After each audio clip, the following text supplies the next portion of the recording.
से कहता हूं कि व्यक्तित्व की यदि कोई सबसे बड़ी बीमारी है तो वो बहानाइटिस है, एक्सक्यूजाइटिस है। और इसी बीमारी के कारण बहुत से काबिल लोग अपनी योग्यताओं के साथ अन्याय कर रहे हैं। मेरे अनुसार जब भी कोई इंसान बहाना बनाता है तो उसे खुद पे शर्मिंदगी महसूस करनी चाहिए, क्योंकि वो किसी और को नहीं वरन खुद को धोखा दे रहा है। अक्सर लोग बहानों से विफलताओं को ढक कर रखते हैं, मजबूत तर्क बनाकर पेश करते हैं जिससे साबित हो सके कि दूसरों के मुकाबले उनके सामने ज्यादा मुश्किलें थी। यदि वाकई में आप सपनों को पाना चाहते हैं, मंजिलों को छूना चाहते हैं, अपनी सपनों की दुनिया को हकीकत में बदलना चाहते हैं, तो आपको ये बहाने छोड़ने होंगे। क्या आपको भी लगता है कि आपकी दुनिया दूसरे लोगों की दुनिया से ज्यादा कठिन है? तो मैं अगले 10-15 लोगों के उदाहरण आपके सामने देना जा रहा हूं, जिनके बाद आपको यकीन हो जाएगा कि आपके सारे बहाने खोखले हैं और उनमें कोई दम नहीं है। आपका शुद्धिकरण करने के लिए सबसे पहले आपके बहानों का अंतिम संस्कार करना जरूरी है, जो कि मैं करने जा रहा हूं। मैं ऐसे ऐसे नाम आपके सामने बताऊंगा जिनके सामने आपसे ज्यादा तकलीफें थी, जिनका जीवन आपसे ज्यादा कठिन था और जिनके सामने आपसे ज्यादा मुश्किलें थी, फिर भी उन्होंने सिर्फ एक अच्छा काम किया। कोई बहाना बनाने की बजाय डटे रहे, जुटे रहे, लड़ते रहे, पूरी ताकत से, पूरी योग्यता से, बिना कोई बहाना बनाए। और इसीलिए वो आज शिखर में, और इसीलिए वो इतने महत्वपूर्ण है कि इस वक्त मैं यहां इस सीढ़ी में उनके नाम की चर्चा कर रहा हूं। कुछ लोग एक बहाना बनाते हैं कि हमें उचित शिक्षा लेने का अवसर नहीं मिला।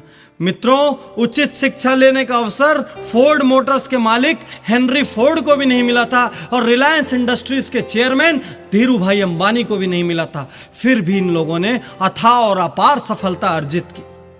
कुछ लोग कहते हैं बचपन में ही मेरे पिता का देहांत हो गया था, उसके बाद मैं लगातार घर संभालने की जिम्मेदारी में डट गया। मित्रों, प्रख्यात संगीतकार AR रहमान के पिता का भी देहांत बचपन में हो गया था। मेरे स्वयं के पिता का देहांत भी बचपन में हो गया था। लेकिन हम में से कोई भी इन बहानों का सहारा नहीं लेता। कुछ लोग यह भी बहाना बनाते हैं कि मैं अत्यंत गरीब घर में पैदा हुआ हूं, इसलिए मुझे मौके नहीं मिले। कैसी बात कर रहे हो आप? देश के अधिकांश सफल लोग गरीब घरों में ही पैदा हुए थे। किसी और का नाम न लें तो पूर्व राष्ट्रपति APJ अब्दुल कलाम इतने गरीब घर में पैदा हुए थे कि उनकी शिक्षा का खर्च भी दूसरे लोगों ने वहन किया था। कौन सा बहाना बनाएंगे आप? कौन सा बहाना बनाएंगे आप? मैं आपके सारे बहानों की सर्जरी कर दूंगा। कुछ लोग कहते हैं मैं बचपन से लगातार अस्वस्थ रहता था। अरे, ऑस्कर विजेता अभिनेत्री मर्ली मेटलिन भी बचपन से बहरी थी और अस्वस्थ थी। कुछ कहते हैं कि मैंने साइकिल पर घूमकर आधी जिंदगी गुजारी। तो आप सुन लीजिए कि निरमा के करसन भाई पटेल, जो आज करोड़पति हैं, अरबपति हैं, उन्होंने भी साइकिल पे निरमा बेचते हुए आधी जिंदगी गुजारी। कुछ लोग कहते हैं कि एक दुर्घटना में अपाहिज होने के बाद मेरी हिम्मत चली गई। तो आप जान लीजिए कि प्रख्यात नृत्यांगना सुधा चंद्रन के पैर भी नकली हैं। कुछ लोग कहते हैं कि बचपन से मेरी बुद्धि तेज नहीं थी। अरे, आप यह जान लो कि थॉमस एल्वा एडिसन को बचपन में उनकी स्कूल से मंद बुद्धि होने के कारण निकाल दिया गया था और उस मंद बुद्धि व्यक्ति ने 40 से ज्यादा आविष्कार किए। कुछ लोग कहते हैं कि मैं इतनी बार हार चुका हूं कि अब हिम्मत नहीं बची। अब्राहम लिंकन का उदाहरण याद करो। 15 बार चुनाव हारने के बाद वह व्यक्ति राष्ट्रपति बना और इतिहास में स्वर्णाक्षरों में अपना नाम अंकित कर दिया। कुछ लोग कहते हैं मुझे ठीक से इंग्लिश नहीं आती। अरे, आज के राजनेता लालू यादव को भी ठीक से इंग्लिश नहीं आती। वो हार्वर्ड और ऑक्सफोर्ड वाले लोगों के बीच में जाकर अपनी बात रखते हैं। कुछ लोग कहते हैं कि मुझे बचपन से परिवार की जिम्मेदारी उठानी पड़ी। स्वर साम्राज्ञी लता मंगेशकर को भी बचपन से परिवार की जिम्मेदारी उठानी पड़ी थी। यहां तक कि उन्होंने पहला गाना भी इसलिए गाया था क्योंकि उस दिन उनके घर में पैसों की सख्त जरूरत थी। कुछ लोग कहते हैं मेरी लंबाई बहुत कम है, तो देश के सुपरस्टार सचिन तेंदुलकर की भी लंबाई बहुत कम है। कुछ लोग कहते हैं मैं इंजीनियर बनना चाहता था, लेकिन परिस्थितियां ऐसी हो गई कि मुझे मेरे मन की राह नहीं मिली, मैं व्यापारी बन गया। डेल कार्नेगी का नाम आपने सुना होगा, जिन्होंने how to win friends and influence people जैसी बेस्ट सेलर किताब लिखी है। वो फुटबॉल खिलाड़ी बनना चाहते थे, लेकिन वो विश्व के सर्वाधिक लोकप्रिय और प्रख्यात लेखक बन गए। कौन सा बहाना बनाओगे आप? कैसा बहाना बनाओगे आप?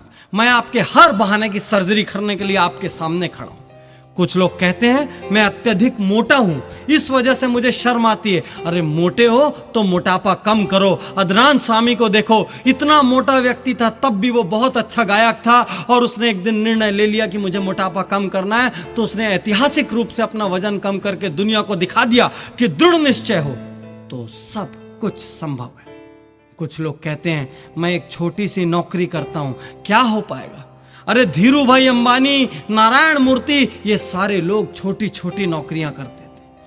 कोई कहता है मेरी कंपनी, मेरा व्यापार एक बार दिवालिया हो चुका है, अब मुझ पे कौन भरोसा करेगा। तो आप जान लीजिए कि जिस पेप्सी को आप बड़े चाव से स्वाद लेकर पीते हैं, वह दुनिया की सबसे बड़ी शीतल पेय निर्माता कंपनी पेप्सी कोला 2 बार दिवालिया हो चुकी।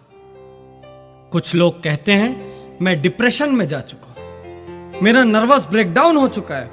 तो आप जान लीजिए कि डिज्नीलैंड बनाने के पहले वॉल्ट डिज्नी का भी 3 बार नर्वस ब्रेकडाउन हुआ था। कुछ लोग उम्र का बहाना बनाते हैं, उम्र बहुत ज्यादा हो चुकी है।